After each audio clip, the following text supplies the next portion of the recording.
Bismillahirrahmanirrahim. Alhamdulillahirabbil alamin. Wa bihi nasta'in ala umurid dunya waddin.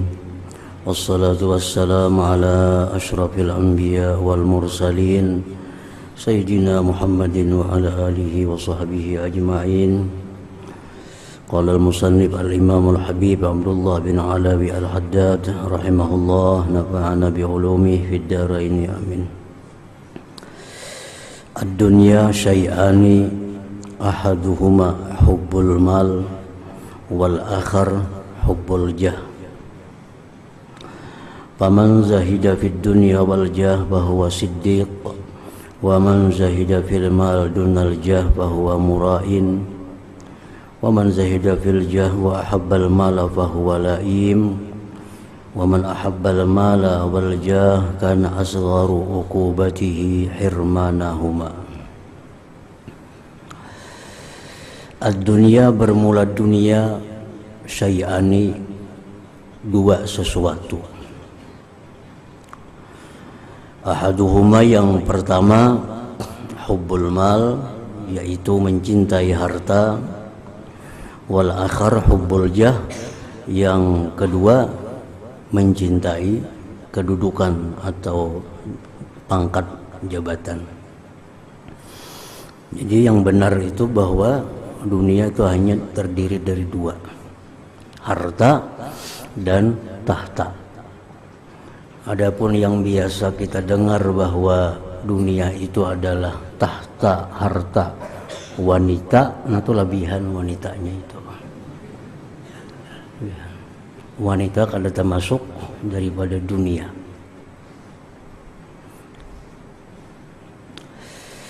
Jadi ad-dunya syai'ani la salisa lahuma, dunia itu hanya dua.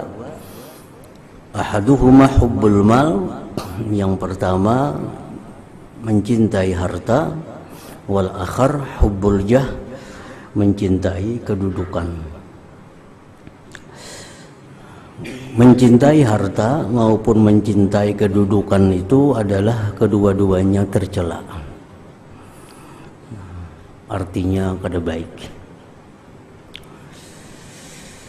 Mencintai harta itu dianggap baik apabila dia mencintai harta itu untuk bekal akhirat.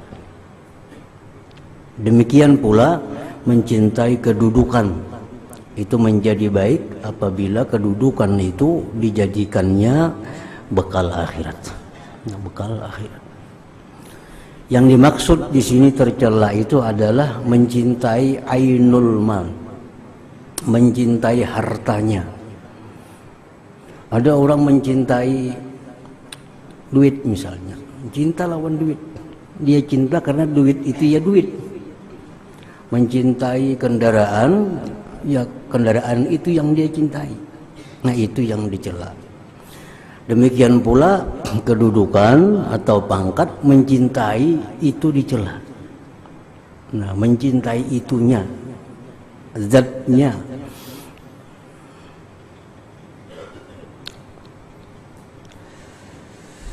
Nah, apabila dia mencintai harta karena ingin menjadikan harta itu sebagai bekal akhirat, dia mencintai harta karena harta itu merupakan jalannya untuk jadi orang yang bersyukur, nah, maka itu mencintai harta sesuatu yang baik, bagian daripada mencintai akhirat.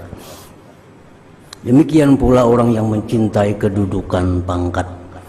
Dia cinta dengan kedudukannya, dengan pangkatnya, karena dengan kedudukan pangkatnya itu dia bisa dengan mudah untuk mendirikan syiar Islam. Dengan pangkat kedudukannya dia mudah untuk menerapkan kebaikan-kebaikan. Dia senang punya kedudukan itu. Dengan kedudukan itu dia bisa memerintah orang supaya taat kepada Allah. Nah, dipatuhi karena dia punya kedudukan. Nah, orang yang mencintai kedudukan karena ingin demikian itu bukan hal yang tercela. Jadi ada tiga cuma satu yang terpuji. Yang terpuji ya tadi, cinta harta, cinta kedudukan, karena kedua-duanya itu bekal akhirat. Terpuji. Yang kedua tercela. Nah, yang tercela itu dia cinta kepada harta karena hartanya itu, dia cinta kepada kedudukan karena kedudukannya itu. Yang ketiga tercela lagi, dia cinta harta karena dengan harta dia bisa memuaskan hawa nafsunya, dengan harta dia bisa membeli apa yang dia beli. Dia cinta dengan pangkat dia bisa berbuat apa yang dia kehendaki. Nah, itu tercela lagi. Jadi mencintai harta, mencintai dunia, nah itu hanya satu yang terpuji, hanya satu yang sesuai dengan agama, yaitu menjadikannya sebagai bekal akhirat. Ibnu Abbas berkata, Allah menjadikan dunia ini 3 bagian. Juz'un lil mu'min, satu bagian untuk orang yang beriman. Juz'un lil munafik, satu bagian untuk orang munafik. Juz'un lil kafir, satu bagian untuk orang kafir. Nah, dunia untuk orang yang beriman apa? Yatazawwadu, dia jadikan bekal. Dunia untuk orang yang beriman itu dijadikannya bekal. Orang munafik menjadikan dunia yatazayyan, dia berhias. Nah, dia berhias. Dunia dijadikannya sebagai perhiasan dirinya. Yang ketiga, orang kafir menjadikan dunia yatamatta, untuk bersenang-senang. Nah, untuk bersenang-senang. Makanya dunia ini adalah jannatul kafir, surganya bagi orang kafir. Dunia jannatul kafir, sijnul mukmin, penjara bagi orang yang beriman. Karena orang beriman tuh kayak apa aja banyaknya bisi harta, tetapnya kayak di penjara. Hendak ini kada boleh, hendak itu kada boleh, hendak ini kada boleh. Hanya ada hal-hal yang dibolehkan, banyak nangkal jadi dibolehkan. Jadi orang beriman walaupun dia banyak harta, tetap dia seperti di penjara, karena diatur penggunaannya, diatur cara makannya, diatur cara pakaiannya, karena kehendak. Ngadain orang kafir, nah, dia bebas dengan hartanya. Kalau disebut oleh Nabi jannatul kafir, dunia ini surganya bagi orang kafir. Paman zahida fil mal wal jah fahuwa siddiqun, barang siapa yang zuhud pada harta dan pangkat, dia hanya mengambil harta yang bisa dibawanya ke akhirat, dia mengambil kedudukan hanya yang bisa membuat dia bekal akhirat, lain pada itu dia zuhud, dia enggan. Napa huwa siddiqun, maka itu orang disebut siddiqun, orang yang benar-benar beriman kepada Allah Subhanahu wa ta'ala. Wa man zahida fil mal dunal jah fahuwa mura'in. Orang yang kedua ini dia zuhud pada harta, bukan pangkat. Ini kalau harta kada penting. Yang pentingnya pangkat, pentingnya kedudukan. Aku aja habis duit asal dapat pangkat, bayar ini, bayar itu, habis harta asal dapat pangkat. Nah, ya gila pangkat. Artinya harta dihabiskan asal berpangkat. Nah, bahwa murain ini orang ria. Bahwa murain ini kada jujur, ria. Wa man zahida fil jah, barang siapa yang zuhud tidak gemar pada pangkat, wa habbal mal, dan dia cinta harta. Ini kada penting kedudukan, kada penting kehormatan, dihormati orang kah, dihinakan orang kah, yang penting dapat duit. Nah, bahwa laim ini orang yang tercela, ini orang yang tercela. Wa man ahabbal mala wal jah, adapun orang yang cinta kepada harta, cinta kepada kedudukan, karena asgaru ukubatihi, adalah paling kecil hukumannya, hirmanahuma, dicegah kedua-duanya. itu paling inting hukumannya, kada dapat apa yang dia impikan. Orang yang mengimpikan kekayaan, mengimpikan kepangkatan, ya paling halus hukumannya gagal. Itu paling inting hukumannya adalah gagal dalam mencapai keinginan itu. Apa yang dikatakan oleh sebagian ulama sufi, man ragiba fid dunya a'tahu Allah duna ma yurid. Barang siapa yang gemar pada dunia, harta tadi, pangkat, Allah akan beri dia di bawah, kurang daripada apa yang dikehendakinya. Orang ini gemar dengan dunia, gemar dengan pangkat, itu Allah akan beri kada sesuai dengan impiannya, kada sesuai dengan harapannya. Wa man zahida fid dunya atahu Allah fawqa ma yurid. Barang siapa yang zuhud pada dunia, dia kada menginginkan harta, kada menginginkan kedudukan, atahu Allah fawqa ma yurid, Allah beri dia melebihi dari apa yang dia perlukan. Orang yang zuhud itu pasti Allah berikan lebih dari apa yang dia butuhkan, apa yang dia perlukan. Wa man 'arafa Allah, barang siapa yang ma'rifat kepada Allah, atahullah muwafaqata ma yurid. Barang siapa yang ma'rifat kepada Allah, maka Allah akan beri dunia sesuai apa yang dia butuhkan, apa yang dia perlukan. Jadi ada tiga manusia, ada yang gemar dunia. Gemar dunia ini pasti Allah beri kurang dari apa yang diimpikannya. Yang kedua, orang yang kada gemar dunia, Allah beri lebih dari apa yang dia butuhkan. Yang ketiga, orang yang arif billah, yang ma'rifat dengan Allah, Allah beri kepadanya sesuai dengan apa yang dia perlukan. Ini kada berduit, karena saat itu kada perlu duit. Ini orang ma'rifat lawan Allah. Begitunya hendak ini ada duitnya. Begitu hendak makan ini ada yang dimakannya. Nah, begitu hendak memakai ini ada pakaiannya. Allah beri dia sesuai dengan apa yang dia kehendaki. Nah, itu orang ma'rifat dengan Allah. Kalau orang zuhud, ini hendak 1000, Allah beri 1 juta. Ini hendak 1 juta, Allah beri 10 juta. Nah, kalau orang cinta dunia hendak 10 juta, Allah beri paling 5 juta. Nah, bisa gagal, bisa kada mencapai apa yang diimpikannya. Nah, wa man ahabbal mal wal jah kana asgharu uqubatihi hirmanahuma.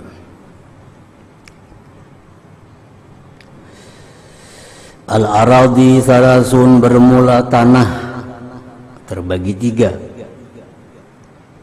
Ardun idza suqiyat ambatatil ushba wal kala, wa masaluha minan nas alladhi yata'allam wa yafhamu bil ilm. Yang pertama ada tanah, bila disiram, diairi, dia menumbuhkan rumput. Ushba wal kala, ya rumput juga artinya sama. Ada tanah, bila disiram, tumbuhan rumputnya. Kada ditanami, kada tumbuh serangannya rumputnya. Asa ada tanahnya bebanyuan aja, hujan hari tumbuhan dah rumput. Nah, perumpamaan tanah itu dari manusia, orang yang belajar dan paham pada ilmu. Belajar, paham. Belajar, paham. Itu tanah yang subur artinya. Tanah yang subur. Fakama annan nabata laisa 'ainal ma walakinnal ma sababu husuli. Sebagaimana bahwa tumbuhan itu bukanlah air, tumbuhan itu bukan air, tetapi air itu sebab hasilnya tumbuh-tumbuhan. Fakadzalikal fahmu laisa 'ainul ilmi, bukanlah itu paham ilmu, paham lawan ilmu itu lain.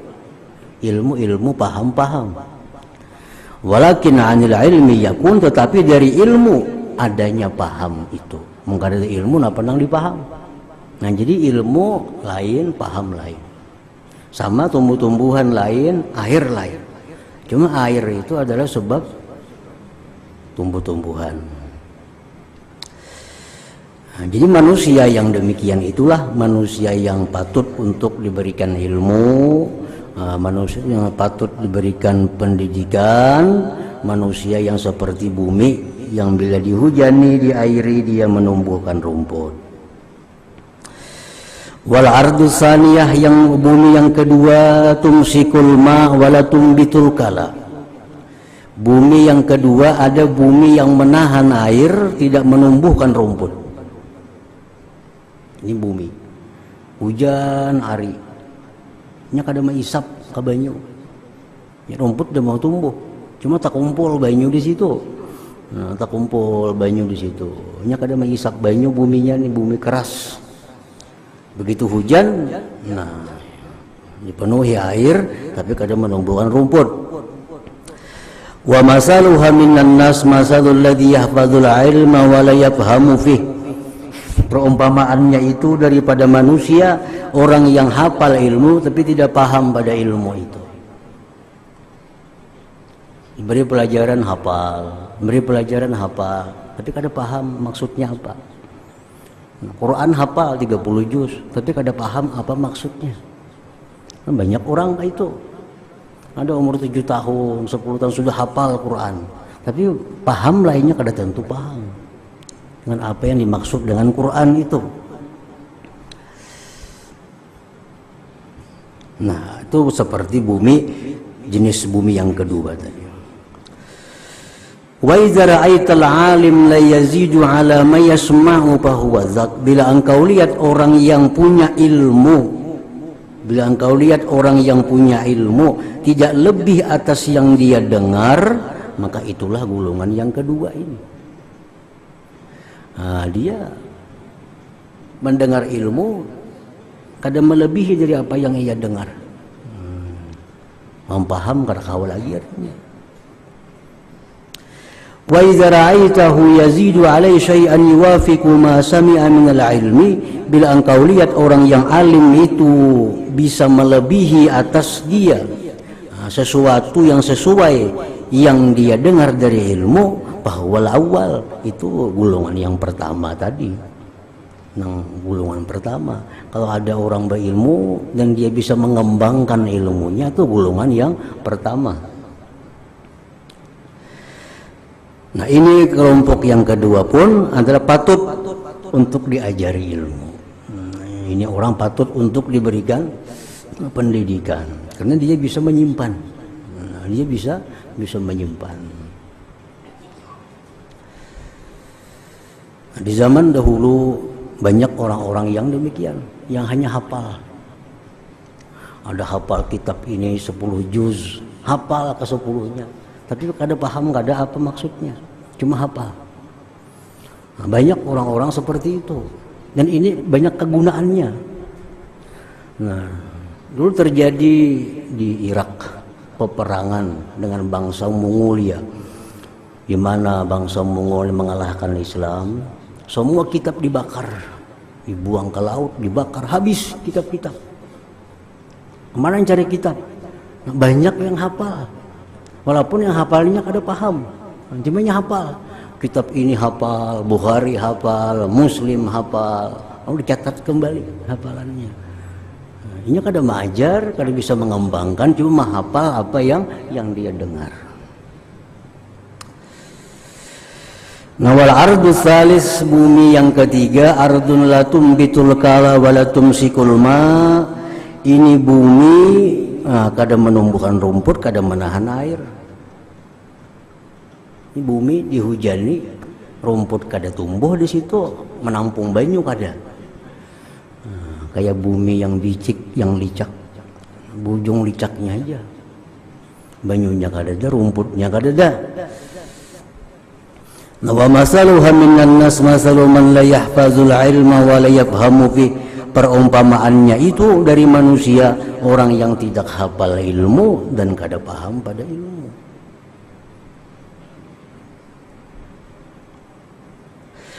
Nah, fa ilqa'ul ilmi ila man hadi sifatuhu ida'atun lil ilmi, memberikan ilmu, mengajarkan ilmu kepada orang yang seperti ini sifatnya, itu menyia-nyiakan ilmu. Pelajari aja orang itu, kada jadi napa-napa kita melajari. Kenapa? Inya buminya bumi nangka itu. Nah, fakama anna rabbal ardi allati hadhihi sifatuha, seperti inilah bahwa bumi, anna rabbal ardi, bahwa pemilik bumi yang seperti ini sifatuha, sifatnya, la yaskiha, dia tidak akan menyiram itu bumi. Wa yara, dia melihat, anna saqiyaha, bahwa menyiramnya itu minal idha'ah, menyia-nyiakan waktu, menyia-nyiakan air. Nah, kadzalika yang bagi an la yulqal ilmu ila man yudayyi'uhu, seperti demikianlah sepantasnya bahwa tidak diajarkan ilmu kepada orang yang menyia-nyiakan ilmu itu, bal aula, bahkan lebih baik. Nah, jadi ini sebenarnya mengetahui yang demikian ini merupakan tugas daripada seorang mursyid atau murabbi. Nah, ini orang misalnya murabbi, ini seorang mursyid, pembimbing, guru. Ada orang yang menuntut ilmu, datang orang 10, orang 20. Nah, sebelum memberi ilmu diketahui dulu yang datang ini tanahnya kayak apa. Orang datang ini sekian orang, setelah diperiksa, diteliti, diwawancara, oh ini orang tanahnya kayak tanah pertama. Nah, ini patut dilajari ilmu karena dia bisa mengembangkan ilmu itu. Nah, ada kelompok yang kedua, oh ini orang kada bisa mengembangkan ilmu, cuma orangnya kuat hafal aja. Nah, suruh menghafal, hafal Quran kah, hafal ini, hafal itu. Kada perlu dilajari ilmu yang luas. Kayaknya kada paham juga. Nah, kalau kelompok yang ketiga ini, oh kada kawan nih, ini belajar ilmu kada kawan, karena tanahnya kayak ini, semuanya hendak baik. Nah, jadikanlah dia orang baik, tapi dengan cara bukan dengan mengajarkan ilmu, bukan dengan cara menyuruhnya menghafal sesuatu. Jadi apa kayaknya? Jadi orang baik, jadi satpam kah? Jadi apa? Satpam di tempat-tempat yang bagus. Jadi kaum masjid kah? Karena dia dajari dia kadang ngerti juga dan kada pahapalan orangnya. Cuma nya hendak baik, nah dudukkanlah di tempat yang baik. Dilajari membuang-buang waktu, menyia-nyiakan ilmu karena ini kada paham dengan apa yang diajarkan. Jadi diketahui dulu jenisnya buminya, bumi apa nih? Apa bumi yang pertama, bumi yang kedua, atau bumi yang ketiga?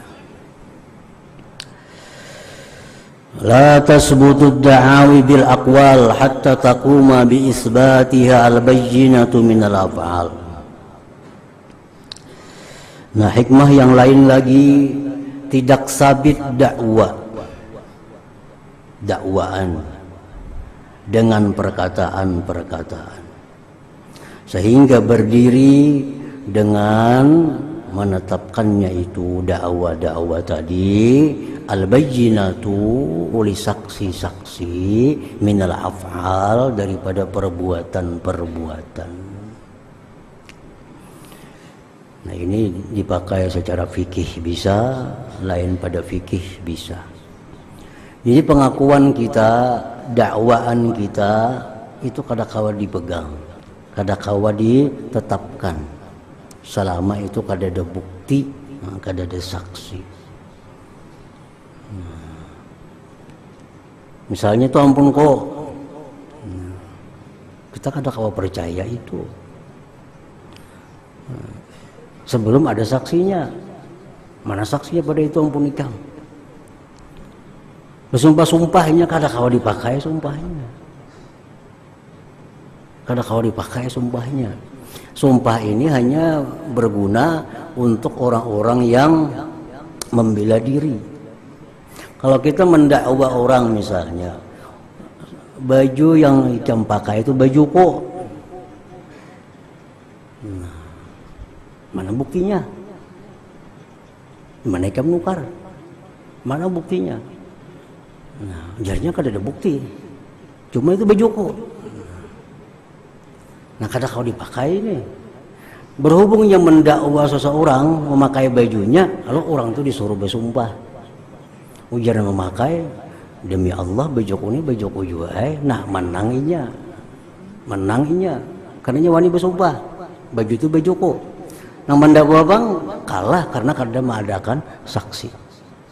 Tidak mengadakan saksi. Nah, kalau saksinya lengkap ada kada tak pakai sumpah. Baju yang kamu pakai itu bajuku. Saksinya nah, aku nukar lawaninya. Aku nukar lawaninya baju itu. Si A melihat aku nukar lawaninya. Iya, kamu pakai itu bajunya. Nah, sudah lagi. Hakim memutuskan itu baju milik kita karena kita ada saksinya. Nah, kalau kita ada saksi, terpaksa disuruh bersumpah orang nama makain itu, jadinya demi Allah ini bajuku. Nah, kita kalah. Jadi artinya dakwaan kita, nah pengakuan kita itu sia-sia, tidak ada gunanya kecuali ada saksi. Maka kecuali ada saksi. Dan ini pun hanya berlaku untuk duniawi. Karena saksi kawa diatur, saksi kawa diulah, direkayasa kawa. Nah, karena yang sebenarnya itu di akhirat kina. Sebenarnya di akhirat. Cuma kalau untuk urusan hukum dunia, siapa yang mengadakan dua saksi itu sudah berhak. Ini saksi rekayasa tuh kena urusan Allah di akhirat. Nah, untuk memutuskan mana yang sebenarnya. Cuma untuk perdamaian di dalam dunia sudah cukup dengan saksi itu.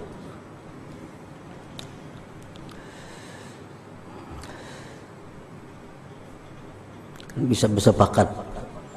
Cuma kan lagi di saksi palsu. Cuma pemuda iya. Kita bagi. Apa garang? Sepeda motor yang dipakai si Ano tuh pak, sepeda motor kok, incam saksinya lah, cuma lihat aku nukar, cuma hakun saksinya. Nah kita bawa ini sepeda motor kok, saksinya, dua saksinya, bujur di saksi. Nah secara dunia menang, karena ada saksi.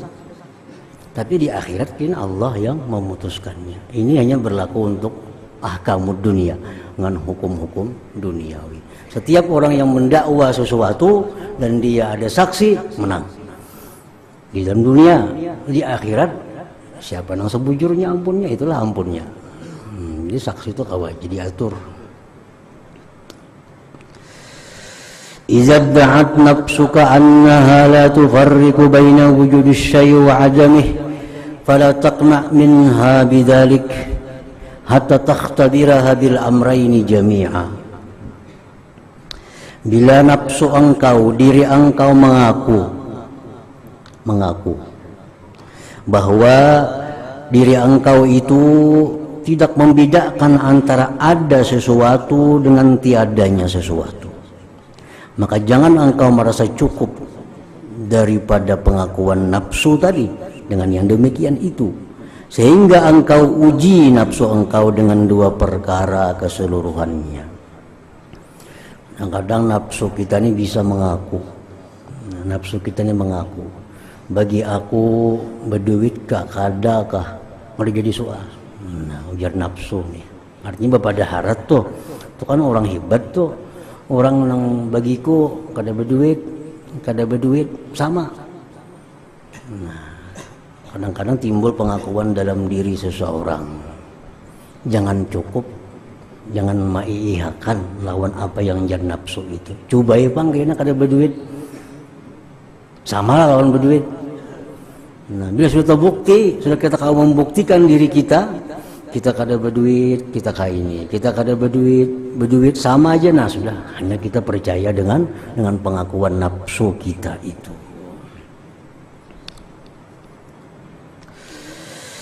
Laulal alamat ladda'a kullu ahadin ma laysa indah walakin bil alamat wal amarat yufarraqu bainas sadiq wal kadhib. Jikalau tidak ada alamat, niscaya mengaku tiap-tiap orang sesuatu yang bukan di sisinya. Tetapi dengan alamat dan amarat itu dibedakan mana yang benar, mana yang dusta. Orang bisa mengaku dirinya dengan baik, apalagi ada kelebihan. Kan kelebihannya kada mesti karamat. Orang bisa terbang, orang bisa mengolah batu jadi emas, buku jadi duit, belum tentu karamat. Itu bisa istidraj, lanjuran dari Allah. Bisa juga ilmu, ada ilmunya, belum tentu itu satu karamat. Nah, mengetahui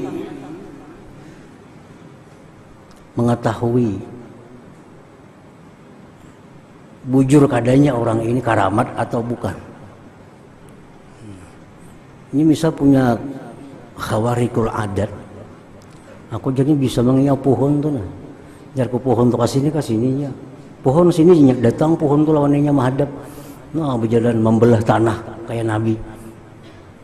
Nah itu bisa terjadi, tapi itu mukjizat bisa, Nabi pernah diberikan Allah. Karamat bisa, istidraj, lanjuran Tuhan pun bisa, rekayasa pun bisa. Rekayasa bisa. Dalam kitab yang dikarang oleh Imam Ali As-Sabuni ada contoh rekayasa. Rekayasa, orang ini mengirim anak buahnya malam, kemungkinan malam tulak ke sana. Sampai di sana, tabuk tanah, buati situ anggur, buati limau, buati bilungka, buati aqua, macam-macam. Tutup tanahnya rata-rata. Anak buah sesuai perintah jalankan. Nah, esok hari si orang ini bawa jemaah, kita berjalan, jalan sampai ke sana kehausan. Udah si orang ini coba pang tabuk sini, tabuk keluar aqua, nah keluar limau, keluar macam-macam. Lalu jar muridnya, wah ini karamat, dalam tanah keluar macam-macam. Padahal ini rekayasa. Nah itu ada dijelaskan dalam kitab Rawaiyul Bayan, tafsir ayatul ahkam karangan si Ali Sabuni. Ini sudah berlaku beberapa abad yang telah lalu, apalagi wah ini zaman canggih maginnya lagi. Zaman bahari kala sudah ada itu. Orang kehendakan mengaku wali nih, ulah karamat kada bisa, ya karamat diulah kayak itu. Nah jadi jangan tergoda dengan hal-hal seperti itu, karena itu kada jadi alat untuk membedakan mana shadik, mana kadzib. Yang membedakan antara shadik dengan kadzib satu karamat. Yang membedakan ini kadzib atau shadik dua. Bila dua ini ada pada orang itu, maka shadik. Satu, orang ini kada terlihat oleh kita melakukan satu dosa besar. Yang kedua, orang ini kada pernah terlihat oleh kita mengekali dosa kecil. Nah semacam dulu. Ini punya kelebihan, punya karamat. Apakah itu karamat atau ada rekayasa kah? Atau ada ilmu kimiawinya kah? Atau ada apa? Nah, lihat dulu orangnya. Kalau orangnya ini kada pernah memperbuat satu dosa besar, kada pernah kita lihat. Kada pernah kita lihat orang ini mengekali dosa kecil. Satu itu. Nah yang kedua, adakah orang ini diakui oleh ulama-ulama, terutama ulama ahlil batin? Adakah orang-orang datang ke wadahinya? Adakah ulama-ulama menghormatinya? Adakah ulama orang-orang salih yang datang mengakui kesalihannya? Nah, bila dua itu ada, lalu orang ini ada khawarikul adat, nah itu karamat dah. Itu karamat. Nah, artinya bila orang ini punya kelebihan khawarikul adat, tapi orang ini bisa aja berbuat dosa besar. rancak berbuat dosa kecil. Ditambah kalau ada orang yang alim-alim yang mengakuinya, nah jelas sudah ini bukan sadik, ini kazib, namanya adalah sesuatu istidraj lanjuran. Jadi kalau tidak ada alamat itu, niscaya mengakui tiap-tiap orang sesuatu yang tidak ada di sisinya. Tetapi dengan alamat dan tanda amarah, amarat ya tanda juga, dibedakanlah antara sadik wal kadzib. Nah, ke situ kemudian man tayassarat lahu matalibul ukhrawiyah. Hadratin Nabi sallallahu alaihi wasallam al-Fatihah. Ya kana ummi ya kana siratal ladzina an'amta alaihim. Ya Bismillahirrahmanirrahim. Alhamdulillahirabbil alamin wassalatu wassalamu ala asyrofil anbiya'i wal mursalin wa ala sahbihi ajmain. Allahumma inna nas'aluka ridhaka wal jannah wa na'udzuka wan nar. Allahumma innaka 'afuwun karimun tuhibbul 'afwa fa'fu 'anna. Anu walidina wa li jami'il muslimin ya arhamar rahimin. Sallallahu ala sayyidina Muhammadin wa ala sahbihi wasallam. Alhamdulillahirabbil alamin.